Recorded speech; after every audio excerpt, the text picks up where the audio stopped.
ഇനി ഞാൻ ഡോക്ടർ ഫസൽ ഗഫൂറിലേക്ക് പോകുന്നു. ഡോക്ടർ, ഈ കാര്യത്തിൽ ഡോക്ടറുടെ ഒരു അഭിപ്രായമാണ് എനിക്ക് അറിയേണ്ടത്. അതിനൊപ്പം ഡോക്ടർ, ഈ മുസ്ലിം ലീഗ് ഈ വിഷയത്തിൽ സ്വീകരിച്ചിരിക്കുന്ന ഒരു നിലപാട്, അതായത് ഏതെങ്കിലും തരത്തിൽ കേരളത്തിലെ സാമുദായികമായ അസ്വസ്ഥതകൾക്കിടവരുത്തുന്ന തരത്തിൽ ഏതെങ്കിലും കക്ഷി മുനമ്പത്തെ വഖഫ് വിഷയത്തെ, വഖഫ് ഭൂമി സംബന്ധിച്ച കാര്യങ്ങളെ ഉപയോഗിക്കാൻ ശ്രമിച്ചാൽ അത് തടയിടുകയാണ് വേണ്ടത് എന്ന ബോധ്യത്തിൽ നിന്നാണല്ലോ UDF ഒക്കെ ഇക്കാര്യത്തിൽ ഒരു നിലപാടെടുത്തിരിക്കുന്നത്. ലീഗിന്റെ സംസ്ഥാന നേതൃത്വം, പ്രത്യേകിച്ചും സാദിഖ് അലി തങ്ങളും PK കുഞ്ഞാലിക്കുട്ടിയുമൊക്കെ വളരെ വളരെ പക്വതയോടുകൂടി ആ കാര്യങ്ങളിൽ പ്രതികരിക്കുമ്പോൾ ഇത് വഖഫ് ഭൂമിയാണ്, ഇത് ഞാൻ പറഞ്ഞാലും പറഞ്ഞില്ലെങ്കിലും ഇത് വഖഫ് ഭൂമി തന്നെയാണ്, അതല്ല എന്ന് പറയണമെങ്കിൽ അത് ഒരു ജുഡീഷ്യൽ സ്ക്രൂട്ടിനിക്ക് ശേഷമായിരിക്കണം, അല്ലെങ്കിൽ സർക്കാർ പറയണം എന്ന് KM ഷാജിയും വഖഫ് ഭൂമി തന്നെയാണ് എന്ന് ET മുഹമ്മദ് ബഷീറും ആവർത്തിച്ചു പറയുന്നത് കേരളത്തിൻ്റെ മതസൗഹാർദ്ദത്തെ നിലനിർത്താൻ ഉത്തരവാദിത്തപ്പെട്ട ലീഗ് പോലെ ഒരു പാർട്ടിയുടെ ഉത്തമ താല്പര്യത്തെ ഇല്ലാതാക്കുന്നതല്ലേ?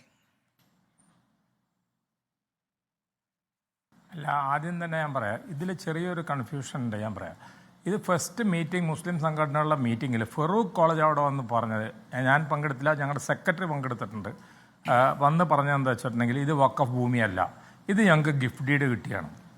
അപ്പോൾ കാര്യം മാറിയില്ലേ? അത് ഉത്തരവാദിത്തപ്പെട്ട അതിൻ്റെ സെക്രട്ടറിയാണ് വന്ന് പറയുന്നത് ഇത് ഗിഫ്റ്റ് ഡീഡ് കിട്ടിയതാണെന്ന്. അതേസമയം അവിടെ ഇരിക്കുന്ന മുസ്ലിം സംഘടനകൾ എന്താ പറഞ്ഞതെന്നും കൂടെ ഞാൻ പറഞ്ഞുതരാം. അവരിൽ ഭൂരിപക്ഷം ആൾക്കാരും പറഞ്ഞു അല്ലല്ല ശരിയല്ല, അവർ തർക്കിക്കാൻ പോയില്ല, ഉള്ളിൽ പറഞ്ഞു എന്തെന്ന് ഇത് വഖഫാണെന്ന് പറഞ്ഞു. അപ്പോൾ ആ പ്രശ്നത്തിൽ ശരിക്കും പറഞ്ഞാൽ ഡോക്ടർ സംശയം ഉണ്ടാകാതിരിക്കാൻ വേണ്ടിയാണ് ഡോക്ടർ ഞാൻ ഇടുന്നത്. ഡോക്ടർ, ഈ നിസാർ കമ്മീഷൻ റിപ്പോർട്ട് വന്നല്ലോ, അതായത് VS അച്യുതാനന്ദന്റെ കാലത്ത് 2008 വെച്ച നിസാർ കമ്മീഷൻ. അന്ന് നിസാർ കമ്മീഷൻ പറഞ്ഞത് ഇത് വഖഫ് ഭൂമിയാണോ ഡോക്ടർ ഇപ്പോൾ പറഞ്ഞതുപോലെ, അതോ ഫാറൂഖ് കോളേജിന് ഒരു ഗിഫ്റ്റ് ഡീഡായി ലഭിച്ചതാണോ എന്ന് കണ്ടെത്താൻ അന്ന് കമ്മീഷന് കഴിഞ്ഞിരുന്നില്ല. അന്ന് പക്ഷേ കമ്മീഷന് മുൻപാകെ സിദ്ദിഖ് സേട്ട് തങ്ങൾക്ക് സ്ഥലം കൈമാറിയത്, അതായത് സിദ്ദിഖ് സേട്ട് കൈമാറിയ സ്ഥലം അത് രജിസ്റ്റേർഡ് ഗിഫ്റ്റ് ഡീഡായിട്ടാണ് എന്ന് കോടതി വിധികളിൽ വ്യക്തമായി പറഞ്ഞിട്ടുണ്ട് എന്നതായിരുന്നു ഫാറൂഖ് കോളേജിന്റെ മാനേജ്മെന്റ് അന്ന് നിസാർ കമ്മീഷന്റെ പരിശോധനയിൽ വാദിച്ചത്. അത് താങ്കൾക്ക് അറിയാമായിരിക്കുമല്ലോ. അല്ല, അത് ഗോപി, അത് ശരിയല്ല, അത് അങ്ങനെ പറഞ്ഞത് ഒട്ടും ശരിയല്ല. അതുകൊണ്ടാണ് ET മുഹമ്മദ് ബഷീർ അത്ര സ്ട്രോങ് ആയിട്ട് പറയാൻ കാരണം. അവർ പറഞ്ഞതല്ല, നമ്മളിപ്പോൾ തർക്കമല്ല, നമ്മൾ രണ്ടായിട്ട് കാണും. പിന്നെ അത് ഇടതുവശമാണ് കുഴപ്പക്കാർ, വലതുവശമാണ് കുഴപ്പക്കാർ, സതീശനാണ്, അതിലോട്ടൊന്നും പോകണ്ടെന്നേ. ഞാൻ കാര്യമായിട്ട് തന്നെ ആ കാര്യം പറഞ്ഞുതരാം. ഇതിപ്പോൾ എന്താ ഉണ്ടായെന്ന് വെച്ചാൽ ഇവർ മിണ്ടാതിരിക്കുകയും ഇപ്പം അതിൻ്റെ ഒറിജിനൽ ഡോക്യുമെൻ്റ് ഞങ്ങളുടെയൊക്കെ കയ്യിൽ വന്നിട്ടുണ്ട്. ആ ഒറിജിനൽ ഡോക്യുമെൻ്റ് തുടക്കത്തിൽ തന്നെ പറഞ്ഞിരിക്കുന്നത് ഇത് വഖഫ് ചെയ്തതാണ്. അപ്പോൾ പ്രശ്നം അപ്പോൾ അതാണ് പിന്നീട് മാറ്റി പറയണമെന്ന് ആൾക്കാർ. കാരണം അന്ന് അവരോട് പറഞ്ഞു കൊടുത്തത് വേറെ രീതിയിലാണ്. ഇപ്പോൾ വന്നപ്പോൾ ഡോക്യുമെൻ്റ് പുറത്തു വന്നു, ഡോക്യുമെൻ്റ് എൻ്റെ കയ്യിലുണ്ട്, തീർച്ചയായിട്ടും ETയുടെ കയ്യിലുണ്ടാവും. അപ്പോൾ അവരത് പഠിച്ചുകൊണ്ട് അവർ പറയണത് വഖഫാണെന്ന്. പക്ഷെ അവരതിൽ മറ്റത് പറഞ്ഞിട്ടില്ല, മറ്റവരെ ഒഴിപ്പിക്കുമെന്ന് പറഞ്ഞിട്ടില്ല. അവർ പറഞ്ഞത് വഖഫാണെന്ന് പറയാനുള്ള ഒരു കാരണം കൂടെ ഞാൻ പറഞ്ഞുതരാം. അങ്ങനെ പറഞ്ഞില്ലെങ്കിൽ ഈ നാളെ ഇതുമാതിരി പ്രശ്നങ്ങൾ വന്നാലോ, അത് വഖഫാണോ അല്ലേ എന്നുള്ള തർക്കത. അതുകൊണ്ട് അവരൊരു ഗാർഡനായിട്ട് പറഞ്ഞിട്ടുള്ള ഒരു കാര്യമാണ്. പിന്നെ ഷാജിയുടെ ശൈലിയൊക്കെ നിങ്ങൾക്ക് അറിയാമല്ലോ, അടിച്ചങ്ങോട്ട് കസറി പറഞ്ഞെന്ന് മാത്രമേ ഉള്ളൂ. അതുകൊണ്ടാണല്ലോ ഇപ്പോൾ പറഞ്ഞത് എന്തെന്ന് പരസ്യ പ്രഖ്യാപനം നടത്തണ്ടെന്ന് പറയുന്നതിൻ്റെ അർത്ഥം എന്താ? അപ്പോൾ that is A form of censure അല്ലേ? പക്ഷേ അങ്ങനെ അടിച്ച് കസറി ഒരു ശൈലിയുടെ ഭാഗമായിട്ട് KM ഷാജി പറഞ്ഞതാണോ, അതോ മുസ്ലിം സംഘടനകളുടെ നിലപാടുകൾക്കൊത്ത് അങ്ങനെ പറയേണ്ടി വന്നതാണോ, അതോ ലീഗിനകത്തുള്ള രണ്ട് ചേരിയുടെ മറുചേരിയുടെ ഒരു ശബ്ദം നമ്മൾ കേട്ടതാണോ? ഇല്ല, അല്ലല്ല, ലീഗിൻ്റെ അകത്ത് രണ്ട് ചേരിയൊന്നും അല്ലാന്ന്. ഇപ്പോൾ ഉദാഹരണമായിട്ട് ഞാൻ തന്നെ ചാനലിൽ ആദ്യം വന്ന് പറഞ്ഞാൽ ഗിഫ്റ്റ് ഡീലാണെന്നാണ്. അത് ഞങ്ങളെയൊക്കെ തെറ്റിദ്ധരിപ്പിച്ചാണെന്നേ ഗിഫ്റ്റ് ഡീലാണെന്നുള്ള മട്ടിൽ, മനസ്സിലായോ? ഉള്ള കാര്യം നമ്മൾ തുറന്നു പറയണ്ടേ?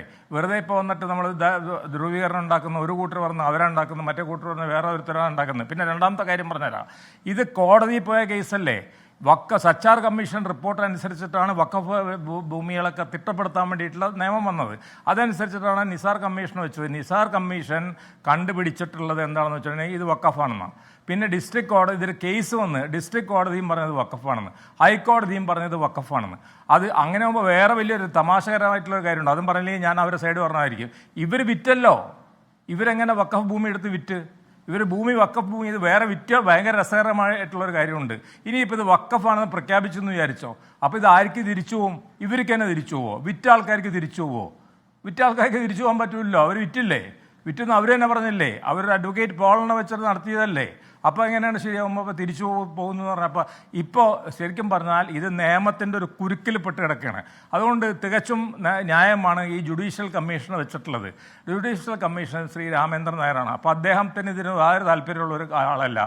അത് സ്പീഡപ്പ് ചെയ്യണം. അത് നമ്മുടെ സാധാരണഗതിയിലുള്ളത് ഉരുണ്ടുപോക്ക് ചെയ്ത് അതിനിടയിൽ മനസ്സിലായില്ലേ, ഒരു തരത്തിലുള്ള അനക്കം ഉണ്ടാക്കേണ്ട ആവശ്യമില്ല. മാത്രമല്ല ഇതിൻ്റെ പ്രതിഫലനമൊന്നും ഉണ്ടായില്ലല്ലോ. പാലക്കാടോ ചേലക്കര ഇലക്ഷനിലൊന്നും ഉണ്ടായില്ല.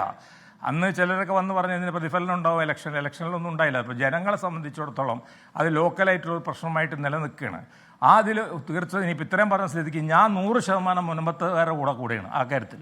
പക്ഷേ മറ്റൊരു കാര്യത്തിൽ എനിക്ക് വേറെ മാറ്റി പറയാൻ പറ്റില്ല. വഖഫിൻ്റെ സാധനം വഖഫ് തന്നെയാണ്. അപ്പൊ അവരെ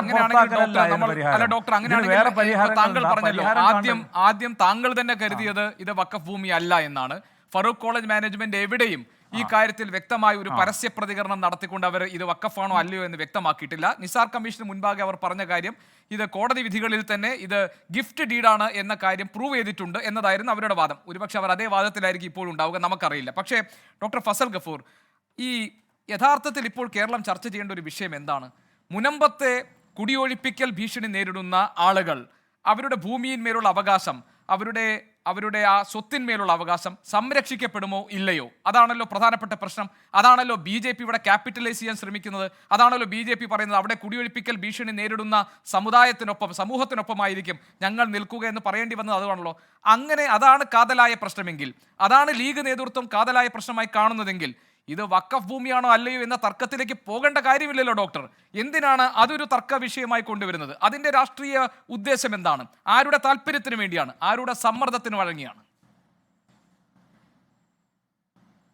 അല്ല, ആരുടെയും സമ്മർദ്ദത്തിന് വഴങ്ങിയിട്ടല്ല. നേരത്തെ നൗഷാദ് അലി പറഞ്ഞത് ശരിയാണ്. അതിൽ നൗഷാദ് അലി ഒരു ഡയലോഗ് പറഞ്ഞതിന് ഞാൻ യോജിക്കൂല. ജിഫ്രി തങ്ങളാണ് കേരളത്തിലെ മുസ്ലിമുകൾ മുഴുവൻ അംഗീകരിക്കുന്നത്. ഞാൻ അംഗീകരിക്കുന്നില്ലല്ലോ, മതപരമായിട്ട് ഞാൻ അംഗീകരിക്കുന്നില്ല. അപ്പോൾ അത് ഞാൻ വേറെ വിഭാഗത്തിൽപ്പെട്ട ആളല്ല. ജിഫ്രി തങ്ങളെ പറ്റി എനിക്ക് അഭിപ്രായ വ്യത്യാസമൊന്നുമില്ല. ഞാൻ വേറെ ഒരു സെറ്റ് എന്ന് പറയാം. അപ്പോൾ ഏതാണെന്ന് പറയാൻ ആഗ്രഹിക്കുന്നത്. അപ്പോൾ തിരിച്ച് നമ്മളെ വരാം. അപ്പോൾ എന്താ പ്രശ്നം എന്ന് വെച്ചിട്ടുണ്ടെങ്കിൽ ഇത് ഈ തർക്കം വഖഫ് ബോർഡ് ഇത് ജുഡീഷ്യൽ കമ്മീഷൻ്റെ മുന്നിൽ ഫറൂഖ് കോളേജ് ഇപ്പോൾ പറയേണ്ടി വരും. അപ്പോൾ നമ്മൾ ഈ തർക്കത്തിൻ്റെ ഒരു പോർഷൻ തീർന്നല്ലോ. ജുഡീഷ്യൽ കമ്മീഷൻ്റെ മുന്നിൽ പറഞ്ഞു കഴിഞ്ഞാൽ അത് വഖഫ് ഭൂമി അല്ല അല്ല തെളിയിച്ചാൽ പിന്നെ ഞങ്ങൾ വിറ്റെന്ന് പറഞ്ഞാൽ ഇവരുടെ ഭൂമിയായിട്ട് മാറി. പിന്നെ വരുന്നത് നെക്സ്റ്റ് സ്റ്റേജ് ഗവൺമെൻറ് സ്പീഡപ്പ് ചെയ്യണം എന്നുള്ള. അപ്പോൾ ഗവൺമെൻറ് സ്പീഡപ്പ് ചെയ്യുക എന്ന് പറഞ്ഞിട്ടുണ്ടെങ്കിൽ പിന്നെ വേറെ പ്രശ്നം വരും. വഖഫ് ഭൂമി അല്ലാത്തത് എടുത്ത് വിറ്റാൽ എന്താ കോംപ്ലിക്കേഷൻ? അപ്പം നിയമനിർമ്മാണം നടത്തേണ്ടി വരും.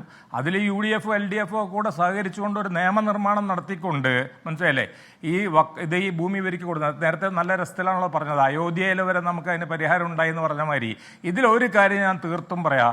ഇത് വഖഫ് ഭൂമി അല്ല എന്ന് പറയാൻ ആണെങ്കിൽ മുസ്ലിമുകളിൽ ഒരുപാട് പേര് എതിർക്കും. അതേസമയം ഇത് ആയിക്കോട്ടെ, ഇത് സംഭവമൊക്കെ തന്നെ ഇവരെ പുനരധിവാസം ചെയ്യണം എന്ന് പറഞ്ഞാൽ ഭൂരിപക്ഷം ആൾക്കാരും അത് അംഗീകരിക്കും. അത് ഇതുവരെയുള്ള അതുകൊണ്ടാണ് ഒരു മുസ്ലിം സംഘടന ഇപ്പോഴും എതിർത്ത് പറയുന്നില്ല എന്നുള്ള കാര്യം അതിൻ്റെ വ്യക്തമാണത്.